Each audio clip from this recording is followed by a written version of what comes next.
When you look at the free agent class, you've kind of looked at some of the guys that are out there. They may get franchised. Who are some guys that you think make sense that would help the Browns? Yeah, so we've talked about it a little bit. I think there are a bunch of linebackers that could make some sense.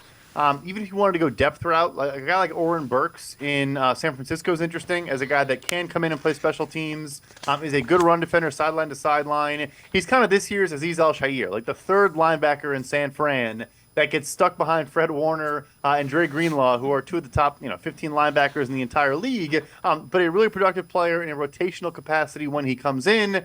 And we talked about, they don't really want to spend there, but there's added value of special teams, and he is a very good 400 snap a year type player, does very, very well in all facets of football. So I think those type of guys would be interesting. And then interior defensive line, we talked about.